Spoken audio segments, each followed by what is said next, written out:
Hi and welcome. You're watching NDTV Profit and I'm Sanjana. On to our guest today. He's built a personal brand by being brutally honest about money, failure, careers and life itself. Ankur Warikoo has gone from founder to content creator to self-help author with a cult following. But in an online world that's obsessed with morning routines and productivity hacks, what does it really mean to do epic stuff? Today, I want to find out what drives the man behind the frameworks, his new book, why vulnerability works, and how he makes sense of the chaos online and off. Hi, Ankur. Thank you so much for your time. Your new book is called Build an Epic Career. So I'm going to start with the obvious. What isn't an epic career? Well, the one that you drag your feet to every Monday morning, the one that you absolutely crib about during your chai sutta breaks and keep telling your colleagues, ek din chhod dunga, and that day never comes and you're addicted to the salary and the loans that you've taken on. And unfortunately, so many people are living that life. So the hope was to get them to witness or at least see a way to build something which needn't be epic in terms of scale or in terms of monetary value or success or professional status, but just the fact that you love showing up at work every day. So then let me ask you this. What do you think most people get wrong when they start chasing their careers? I think the biggest thing, Sanjana, is the trap that their education defines their identity for a really long time, perhaps permanently. So you'll often see that the ones who would credit themselves with having a successful career are the ones who have pivoted a lot. Now, we were speaking about you and your journey recently, and it's a common thread. I speak to so many people, both young and those who have been in the industry for far too long, and the common trait that I see in those who are thoroughly enjoying their career, are finding purpose and contentment in it, is that they haven't attached themselves to this tag of an engineer or an accountant or a doctor or a lawyer or a journalist or an anchor or a producer, certainly for the entirety of their life. They're like, every 5, 10 years, maybe I can completely redefine myself, see myself in a completely new light. And since the world is changing so rapidly, why wouldn't I? And I think that conditioning that our parents, for all the right reasons, by the way, gave us, which is the only way to build a career is go to a good college, get good grades, get a good job, and stay in that job forever. And after 40 years, just retire with a gratuity and an HMT watch. And it worked for them because that was the need of their hour and their generation. But I think the world's completely changed to now think of the career the same way would be almost foolish. Absolutely. I always think that what our parents did is that they did their very best with the tools that were available to them. And I feel a lot about that, even with regards to parenting, really. But I'm going to ask you about your pivots. We've seen several of them. We've seen entrepreneurship, content, now author, educator. Was there a point where you thought, okay, this is it? Or do you still feel like you're figuring it out? Oh, I'm still figuring it out. I don't think anybody would ever say this is it because you never know what's going to come next. I don't think anybody, for that matter, thought about what's going to happen in 2020 and how the world's completely going to change and we'll be locked up for several months and years trying to redefine our own life, not just of companies, but individual lives as well and relationships. And now we're going through a very different era where in the last 3 years, technology and AI and geopolitics and everything is just almost bursting at its seams and we don't know how to wrap our head around that, but it's happening and you can't say no to it and you certainly can't deny it. So who's to say what's going to happen in the next 5 years, and who's to say that we'll continue with the career that we have so wonderfully built and pride upon? It may just be snatched away, not by choice, but just by the sheer force of change that is happening in the world. And you will then have to feed for yourself, fend for yourself. So I don't think anybody, certainly not me, I would speak for myself, I don't think I'm done, and I certainly don't think that this is where I see myself for the next 20, 30 years. I see myself here tomorrow, hopefully in a month, in a year as well. But if you were to ask me the quintessential HR question, where do you see yourself 5 years from now? My answer is, I don't know. But I'm okay with that. And it's taken a long while to get to that point where I'm okay with the uncertainty. So let's talk process, because you spoke a lot about your career or even the kind of job that you have would potentially, maybe we don't know what the future looks like with AI coming in, and especially when it comes to writing and content creation, right? It's not something that can be put into silos. So, but how does it look like for you? Do you follow a routine?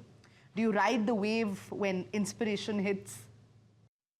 No, I'm a very, if I may use the word, boring person, because I can do the exact same thing every single day and not look for variety. I can wear the same clothes every day, eat the same thing every day, have the same routine every day.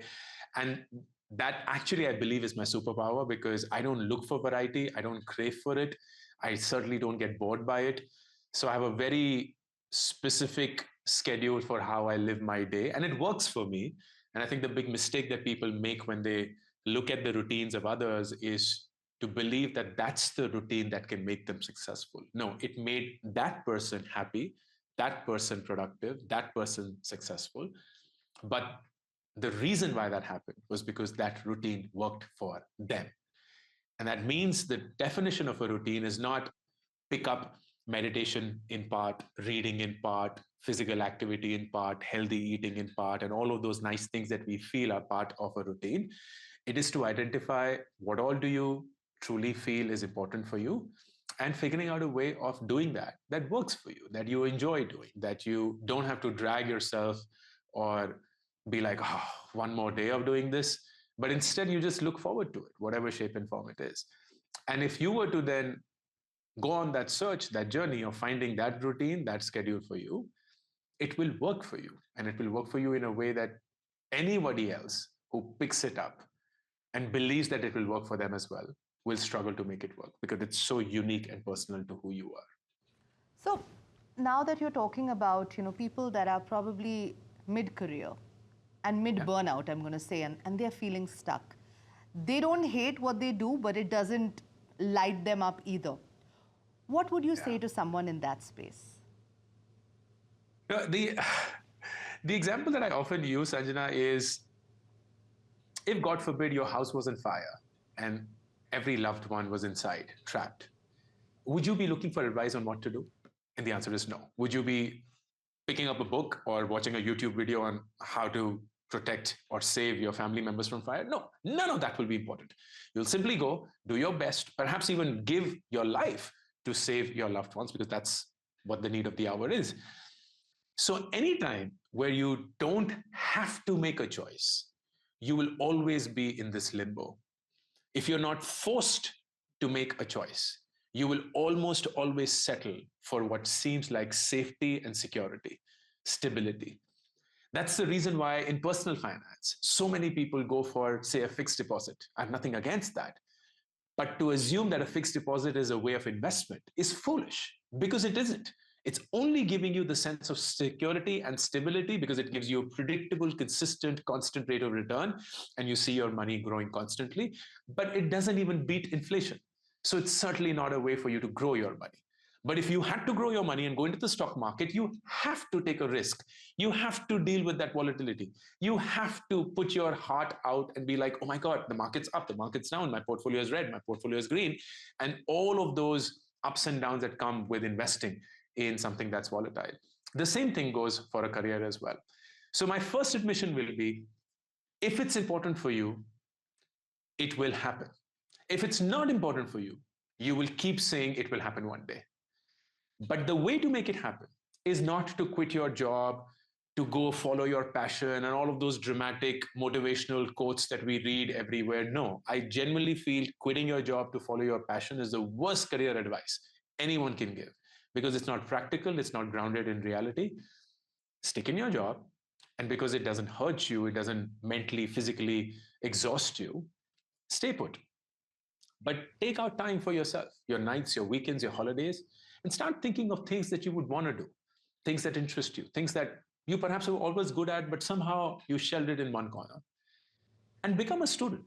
Take up online courses, join forums, pick up internships. There is no need for you to earn money from that exchange, from that intervention, because you have a day job that pays the bills. So you do it for the sheer joy of it. And every month, ask yourself this question: are you enjoying it? If the answer is no, move on to another field, to another dimension, to another function. If the answer is yes, continue doing it. And in less than 1 to 2 years, I guarantee you, you will find both the confidence and the expertise to take that decision of perhaps quitting your job. Maybe your side income has now replaced your day income. and you will have everything going for you. But people don't undertake that journey because they just feel that the shift has to be very dramatic. It's almost like when people ask me, what's that one moment that shifted everything in your life? There's never that moment in anybody's life. It's only in Bollywood. There is no one moment. Everything happens one day at a time in life. So to have this romantic view of, I saw this and my life changed completely, no. And that's not going to happen with your career as well. I'm It's going to one day talk at a time. about something else that's romanticized, which your book touches on, is building a career with clarity. And I also feel that clarity is often romanticized because it rarely shows up fully formed. How Yes. do you personally get unstuck when things feel foggy? You know, the thing that I've realized, Sanjana, about the human mind is we don't enjoy reaching a destination as much as we enjoy the journey in reaching that journey, in that destination, and realizing that you're actually moving forward.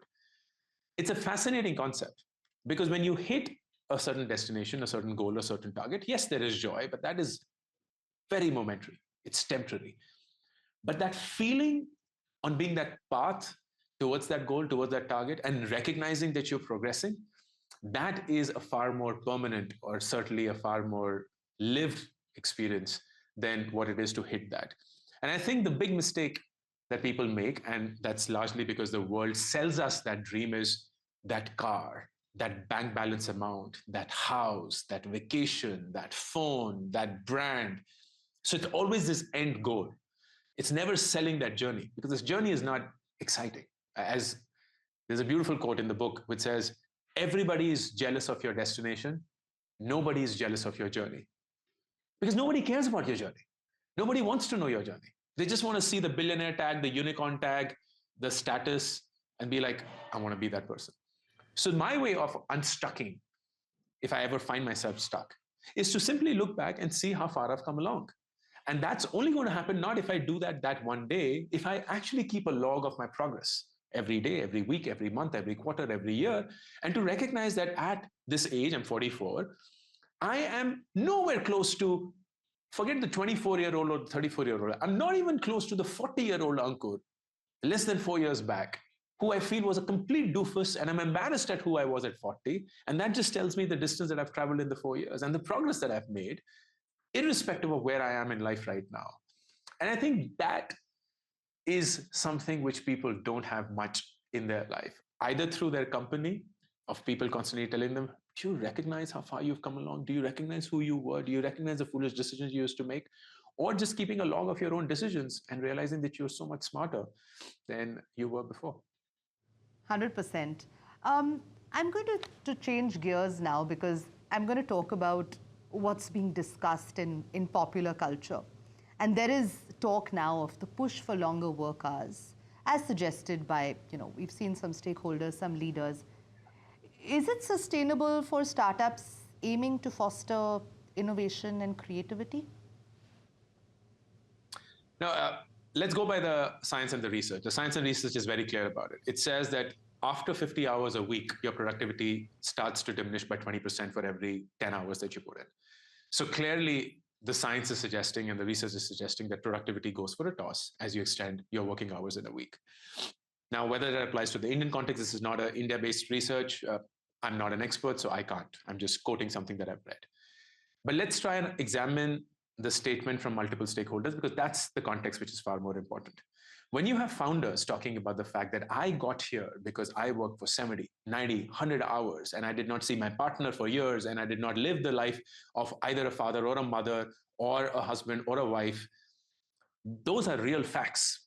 They're not making that shit up. It's a real fact that somebody who's gone from virtually nothing to building what is one of the world's most respected brands, irrespective of how they've done that, it's only happened because they've been at it like a maniac, like a crazy dog chasing a car, not knowing why they're chasing it in the first place. And it worked for them. Now, so the founder, I believe, is in completely the right mode to suggest that the only way to build something meaningful is to devote that time. But there's the other side, which is the employee side. And the employee is like, Sure, you're making that statement, and I can perhaps believe that statement for a second. So I'm going to devote the 70, 90, 100 hours. But what do I get in return? And that's a question that becomes a personal question, because that's not the responsibility of the company. It's your responsibility. Are you gaining what you wish to gain? Are you making that network that you wish to make? Are you skilling yourself in the way that you wish to be skilled? Are you thinking about your career the way that it should be thought? Because the responsibility of your career does not lie on the company, it lies on you. That's the biggest thing people need to recognize. A company is not a charity. It is meant to find resources at the optimal cost, add value on top of it, sell it to somebody who's willing to pay for that, and make an arbitrage to that, which we call profit. And that will mean at some point of time, they will go for cheaper resources, maintaining quality. They'll go for higher pricing, maintaining quality. And the difference will be extended as far out as possible. That's their fiduciary responsibility. And as an employee, you have a responsibility towards your own life. Make that call. Make that call of how you want to live your career. You don't want to be in IT services or a banking financial services company? Don't be. Go and do something which is around AI. Build leverage through your skill, through technology, through your time, through whatever else it is. But those choices are very active choices. And I think the discussion becomes very moot when you just look at that from one lens and be like, oh, is 70 hours or 90 hours enough or not enough?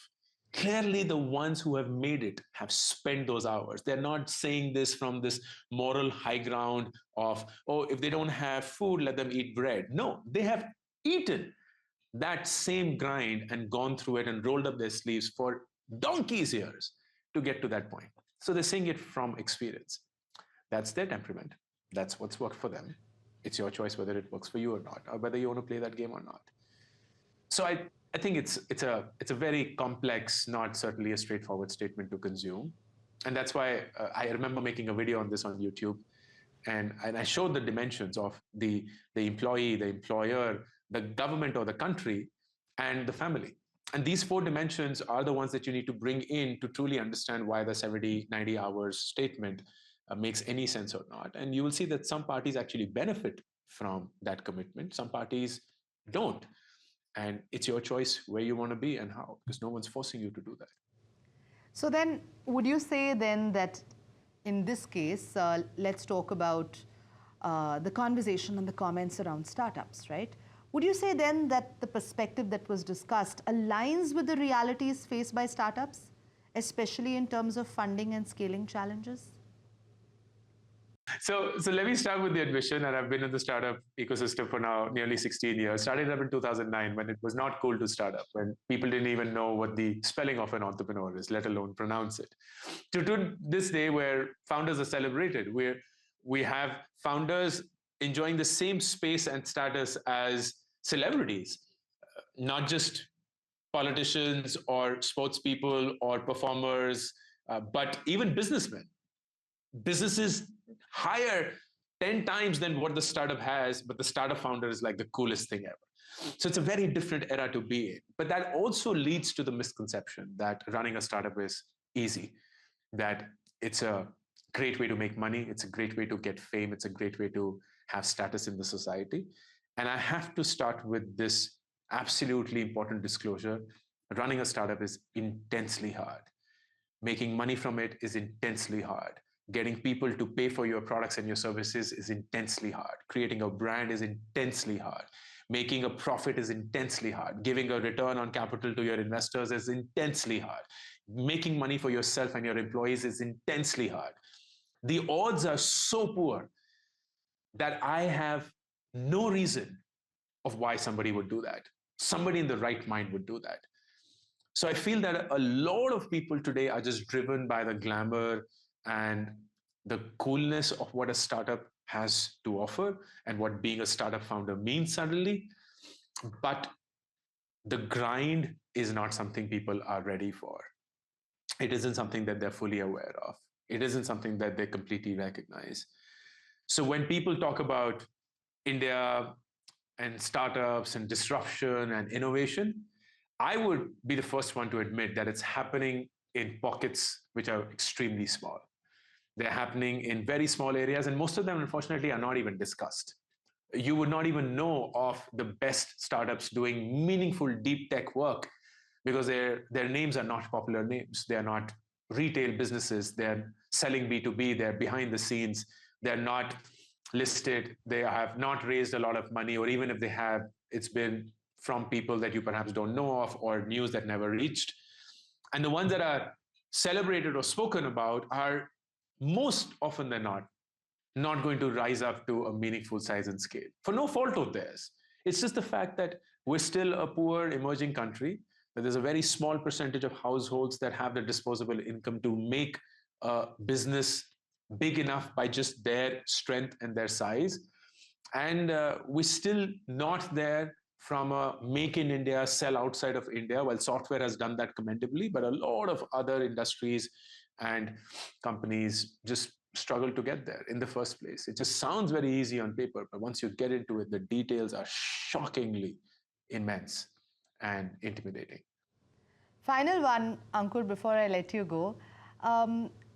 I absolutely appreciate that you spoke about the grind when it comes to startup culture and just the ecosystem, because I think that the realization of, or the true understanding of hustle is often misunderstood with people that are just starting out their career, right? And it's not going to look like you jet setting from one city to another, despite what it looks like on Instagram. So if I were to ask you 3 tips that you would give to anybody starting their career, what would you say they are?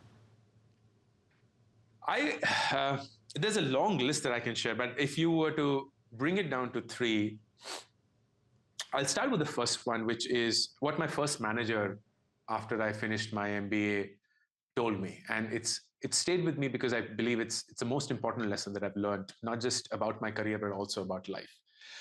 He said that, Ankur, if I can't trust you, it doesn't matter how smart you are. If I can't trust you, it doesn't matter how smart you are.